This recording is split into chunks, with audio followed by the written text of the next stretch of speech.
The rancher built his home far from town, until native drummers arrived and circled his porch. The sound came first in the dead of night, when even the coyotes had fallen silent.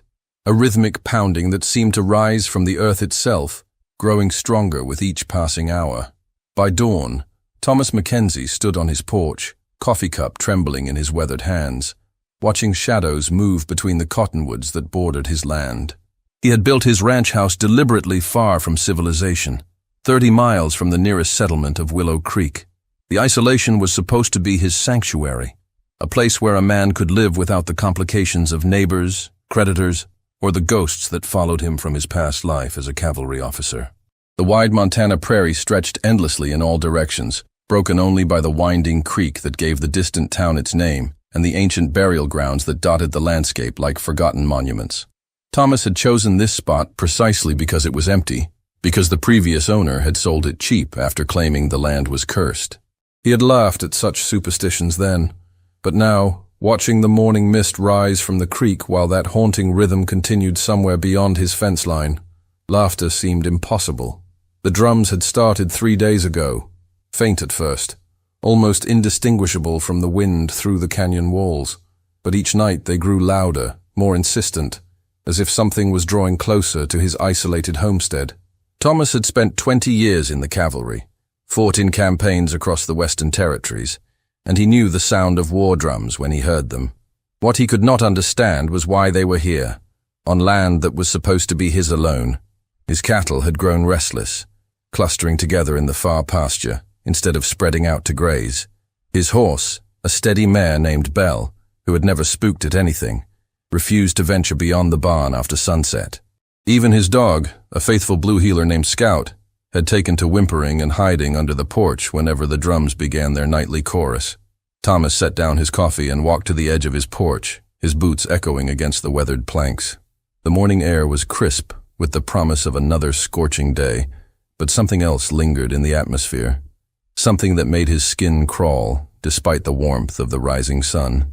He had felt this tension before, in the moments before a battle, when the enemy was close, but not yet visible.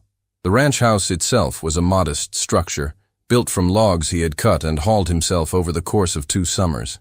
It sat on a slight rise overlooking the creek, with a clear view of the surrounding prairie for miles in every direction. The strategic positioning was no accident. Old habits from his military days had guided every decision about the property. He had chosen defensible ground, ensured multiple escape routes, and kept his weapons clean and ready. But defense against what? The nearest Native American reservation was over 100 miles away, and the local tribes had been peaceful for years. The frontier wars that had defined his younger years were largely over, replaced by an uneasy peace that most settlers had learned to trust. Yet the drums suggested otherwise, speaking a language of challenge and warning that transcended the boundaries of any treaty. Thomas walked back into the house and retrieved his field glasses from the mantel above the stone fireplace. The interior was Spartan but comfortable, furnished with handmade furniture and a few treasured possessions from his army days. A faded photograph of his unit stood next to his cavalry saber, both reminders of a life he had tried to leave behind when he mustered out and headed west in search of solitude. Through the glasses, he scanned the tree line along the creek, searching for any sign of movement. The cottonwoods swayed gently in the morning breeze, their leaves catching the light like scattered coins. Nothing seemed out of place, yet the feeling of being watched persisted, an itch between his shoulder blades that no amount of turning around could scratch. The sound of hoofbeats interrupted his surveillance, and Thomas turned to see a rider approaching from the direction of town. The man was pushing his horse hard, dust clouds marking his passage across the prairie. As he drew closer, Thomas recognized Pete Harrington, the owner of the general store in Willow Creek and one of the few people who knew about the isolated ranch. Pete pulled up at the porch, his horse lathered with sweat and breathing hard. The store owner was a thin man in his 50s, usually calm and measured in his speech, but today his face was flushed with exertion and something that looked like fear. "Thomas, thank God you're all right," Pete gasped, swinging down from his saddle. "We've been hearing the drums in town. Folks are starting to panic." Thomas helped Pete tie his horse to the porch rail, noting the way the animal's ears kept swiveling toward the creek. "How long have you been hearing them?" "Started night before last.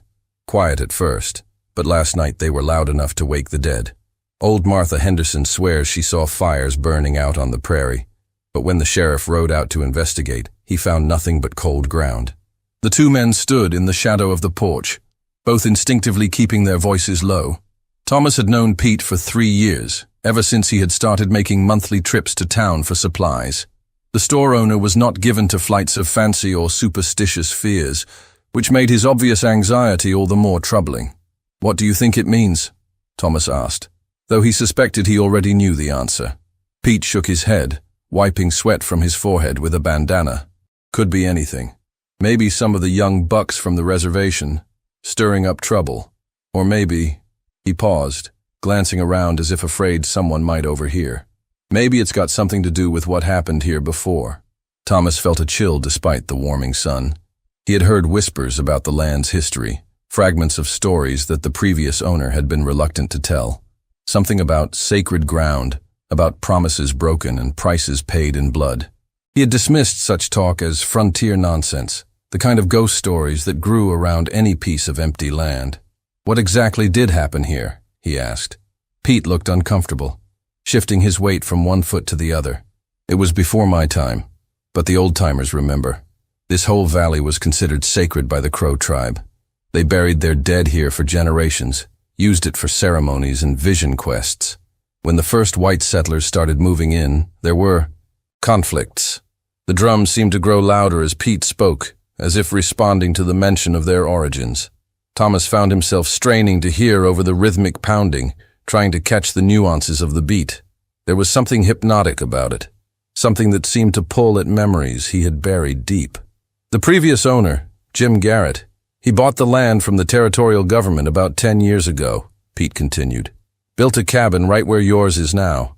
Lived here for almost 5 years before he started talking about the drums, about seeing things that weren't there. By the time he sold out and moved back east, he was half mad with fear." Thomas absorbed this information, weighing it against his own experiences over the past 3 years. He had never seen anything supernatural, never experienced anything that could not be explained by the harsh realities of frontier life. But he had noticed things, small details that had nagged at the edges of his consciousness without ever quite rising to the level of conscious concern. There were the stone circles hidden in the tall grass, arranged in patterns that seemed too deliberate to be natural. The way his cattle avoided certain areas of the pasture, even when the grass was greener there. The strange dreams that came on nights when the moon was dark, dreams of fires and dancing figures that left him feeling drained and unsettled. "You think I should leave?" Thomas asked. Pete was quiet for a long moment, considering his words carefully. "I think you should be careful. Whatever's happening, it's building to something.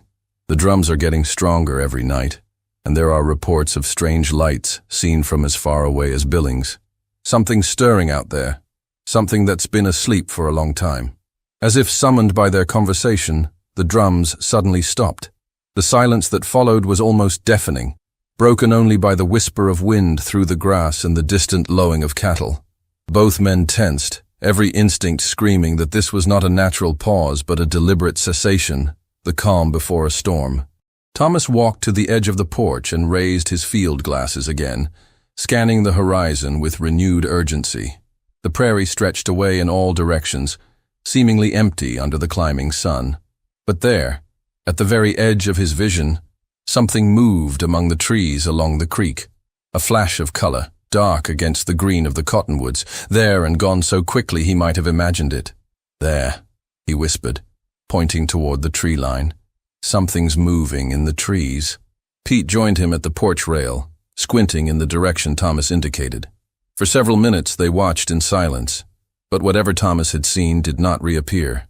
The trees swayed innocently in the breeze, giving no hint of harboring hidden watchers. "Maybe it was just a deer," Pete suggested, but his voice lacked conviction. Thomas lowered the glasses, his jaw set with determination. "I'm going to ride out there and take a look." "That's not a good idea," Pete said quickly. "If there's trouble brewing, you don't want to go looking for it alone." "I can't just sit here and wait for whatever's coming," Thomas replied. "This is my land, my home. I have a right to know what's happening on it." Pete nodded reluctantly, understanding the sentiment even if he disagreed with the wisdom of it. "Then I'm coming with you," Thomas started to object, but Pete held up a hand. "2 guns are better than 1, and I'm not riding back to town alone with those drums liable to start up again any minute." They prepared quickly, Thomas saddling Belle while Pete rested his horse and checked his rifle. The weapons felt familiar in Thomas's hands, muscle memory from his cavalry days guiding his movements as he loaded and holstered his Colt revolver. The weight of the gun on his hip was reassuring, a reminder of skills that had kept him alive through years of frontier warfare. The ride to the creek took them across nearly 2 miles of open prairie, their horses' hooves drumming a counterpoint to the remembered rhythm of the native drums. The sun climbed higher as they rode, but despite the increasing heat, Thomas felt a chill that seemed to emanate from the ground itself. As they approached the tree line, the horses began to show signs of nervousness. Belle's ears swiveled constantly, and she fought the bit when Thomas tried to guide her toward the thickest part of the grove. Pete's mount was equally agitated, dancing sideways and snorting at shadows that seemed perfectly innocent to human eyes. "Easy, girl," Thomas murmured, patting Belle's neck to calm her. But he could feel the tension in her muscles, the barely controlled urge to wheel around and run back toward the safety of the open prairie. They dismounted at the edge of the trees and secured the horses to a fallen log. The cottonwoods towered above them, their branches forming a canopy that filtered the sunlight into shifting patterns of light and shadow. The air was cooler here, heavy with the scent of water and growing things, but underneath those natural odors was something else, something that made Thomas's nostrils flare with recognition. Smoke. Not the clean smoke of a cooking fire, but the acrid smell of burning sage and cedar, the ceremonial smokes he remembered from his encounters with native war parties. The scent was faint but unmistakable, hanging in the still air like a warning.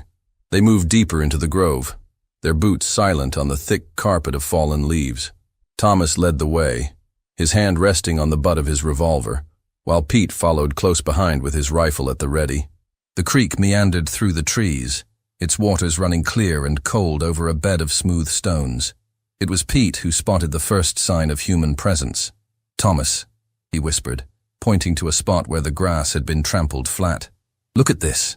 The area was roughly circular, perhaps 20 feet in diameter, and the grass had been pressed down as if by many feet moving in a deliberate pattern. At the center of the circle, a small fire pit had been dug, its edges lined with stones that had been blackened by repeated use. Ashes filled the pit, still warm to the touch, when Thomas knelt to examine them. "This is fresh," he said, his voice barely above a whisper. "No more than a few hours old."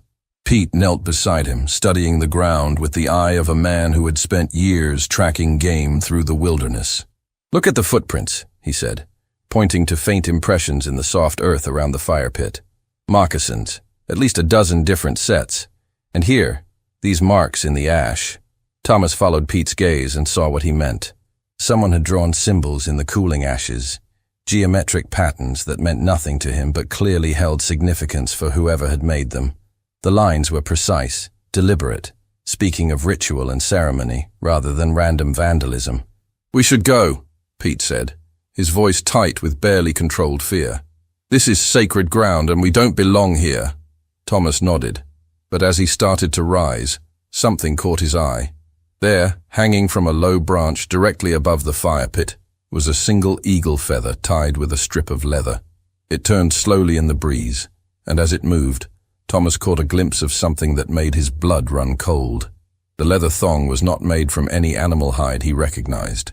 It was darker, more supple, and as the feather turned, he could see that something had been carved into the leather's surface. Symbols, similar to those drawn in the ashes but more elaborate, more threatening, and at the very tip of the feather, a single drop of what looked like blood caught the filtered sunlight like a ruby. "Jesus Christ," Pete breathed, following Thomas's gaze. "What is that?" Before Thomas could answer, the drums began again. But this time they were not distant echoes from beyond the horizon. They were close, very close, coming from somewhere deeper in the grove. The sound seemed to surround them, bouncing off the trees and creating an echo that made it impossible to determine the exact source. Both men spun around, weapons drawn, but the trees revealed nothing. The drumming continued, a steady, hypnotic rhythm that seemed to match the beating of Thomas's heart. With each beat, the shadows seemed to deepen, and the temperature dropped noticeably. "We need to get out of here," Pete said, his rifle sweeping back and forth as he searched for targets that remained invisible. Thomas wanted to agree, wanted to run back to the horses and ride hard for the safety of town. But something held him frozen in place. Some combination of pride and stubborn determination that had carried him through too many battles to count. This was his land, his home, and he would not be driven from it by shadows and superstition. "Not yet," he said, his voice steady despite the fear that clawed at his chest. "I need to know what we're dealing with." The drums grew louder, more insistent, and now Thomas could hear other sounds mixed in with the rhythm. Voices, chanting in a language he did not recognize but somehow understood at a primal level. The words spoke of ancient grievances, of broken promises and spilled blood, of a debt that had been owed for too long. Pete grabbed his arm, trying to pull him toward the horses. "Thomas, we have to go. Now." But it was too late. The chanting stopped abruptly, and in the sudden silence, Thomas heard something that made his warrior's instincts scream warnings. The sound of footsteps, many footsteps, moving through the trees with the practiced silence of hunters who had learned their craft in a harder school than any white man could imagine. They appeared like ghosts materializing from the shadows, moving between the trees with fluid grace that made no sound on the carpet of leaves. Thomas counted at least 20 figures, all wearing traditional dress that seemed to belong to another century. Their faces were painted with stripes of red and black, and their hair was adorned with feathers and beads that caught the light as they moved. The leader stepped forward, a tall man with silver hair and eyes like chips of obsidian. He wore a war bonnet that marked him as a chief, and the scars on his chest and arms spoke of battles fought and won. When he spoke, his voice carried the weight of authority and the bitter edge of long-nursed grievance. "You build your house on sacred ground," he said, his English accented but clear. "You graze your cattle where our ancestors sleep. You take what was never yours to take." Thomas felt Pete tense beside him, but he kept his own voice steady as he replied, "I bought this land legally. I have papers, signed by the territorial government." The chief's expression did not change, but something shifted in his eyes, a flicker of something that might have been amusement or contempt. "Paper means nothing to the spirits of the dead. They do not recognize your government or your laws. They know only that their rest has been disturbed." "What do you want?" Thomas asked, though he suspected he already knew the answer. "You must leave," the chief said simply. "Take your cattle, tear down your house, and go. The land must be cleansed of your presence before the spirits can rest again." Thomas felt the familiar surge of anger that had driven him through countless battles. He had fought too hard for this place, invested too much of himself in its creation to simply walk away because of threats and superstition. "I'm not leaving. This is my home." The chief nodded, as if he had expected this response. "Then you have chosen your path. We have tried to warn you with the drums, to give you time to leave with honor. But you will not listen, and the spirits grow impatient." The other warriors began to move, forming a circle around Thomas and Pete with the practiced ease of men who had done this many times before. Their weapons were traditional, bows and war clubs and long knives, but Thomas had no doubt about their effectiveness in skilled hands. "Wait," Pete said, his voice cracking with fear. "There has to be another way, some kind of compromise." The chief turned his attention to Pete, and Thomas saw something like pity in the older man's eyes. "You are not the trespasser," he said. "You may leave.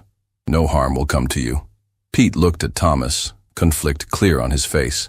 The offer was generous, more generous than they had any right to expect, but it meant abandoning his friend to whatever fate the warriors had planned. "I'm not leaving without Thomas," Pete said finally. The chief nodded again, respect replacing pity in his expression. "Then you both have chosen death. So be it." The warriors began to close in, their movements coordinated and purposeful. Thomas drew his revolver, knowing it was useless against so many opponents, but unwilling to die without a fight. Pete raised his rifle, his hands shaking, but his resolve firm. But before the violence could begin, something unexpected happened. The drums began again, but this time they came from a different direction, from the direction of Thomas's ranch house. The sound was different too, more urgent, more demanding. The warriors froze, their heads turning toward the sound with expressions of surprise and something that might have been fear. The chief raised his hand, and the advance stopped. He cocked his head, listening intently to the rhythm of the distant drums. After a moment, he spoke a few words in his own language, and the warriors began to melt back into the trees as silently as they had appeared. "What's happening?"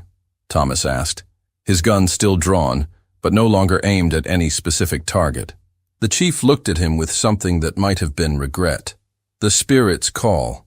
They are no longer content to wait for you to leave. They come to reclaim what is theirs." "What does that mean?" But the chief was already turning away, following his warriors deeper into the grove.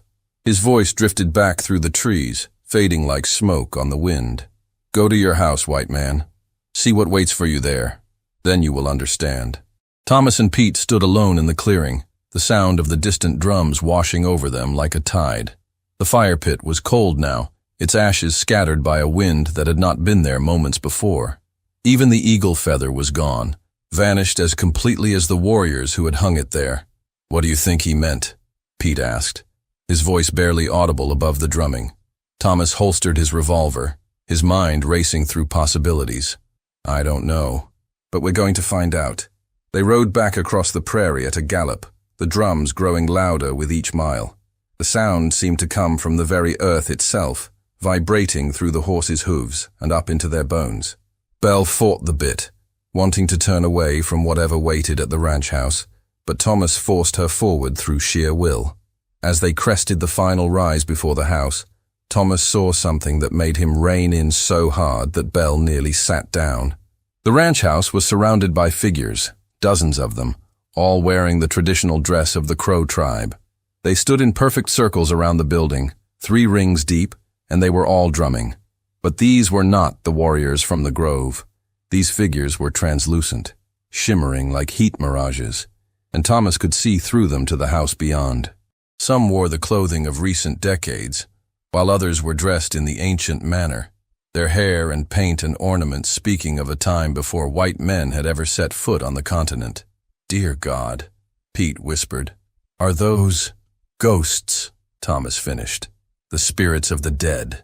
The drumming reached a crescendo, and suddenly the spectral figures began to move.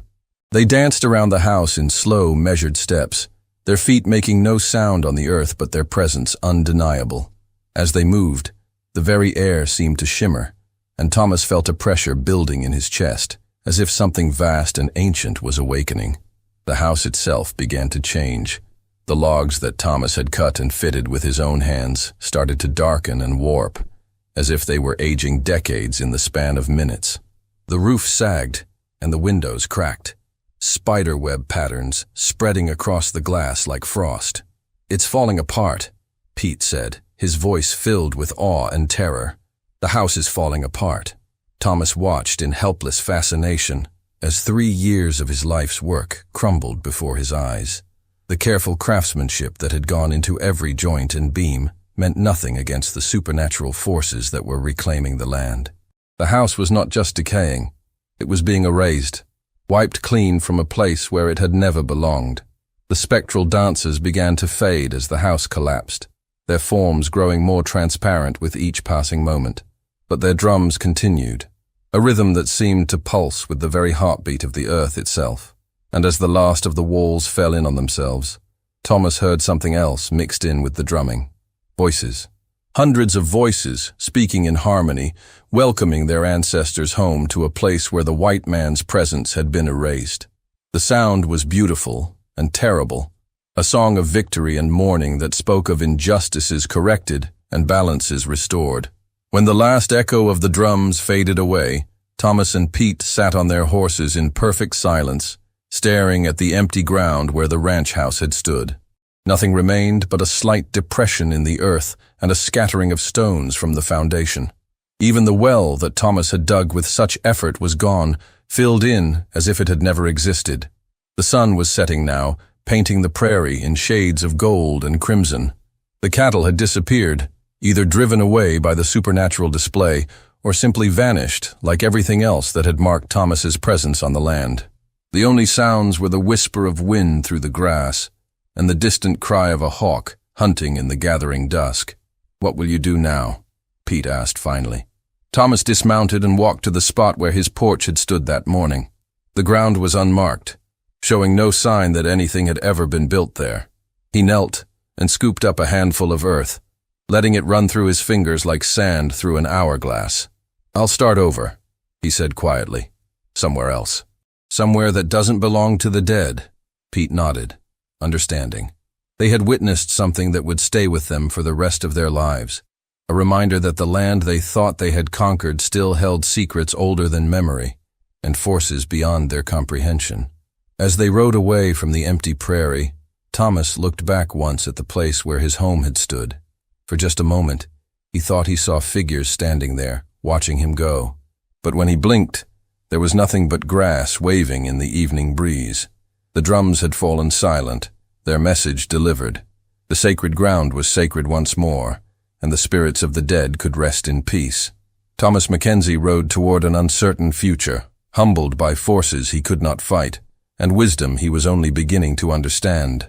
Behind him, the prairie stretched endlessly under the darkening sky, holding its secrets close, and waiting for the next man foolish enough to think he could claim what had never been his to take.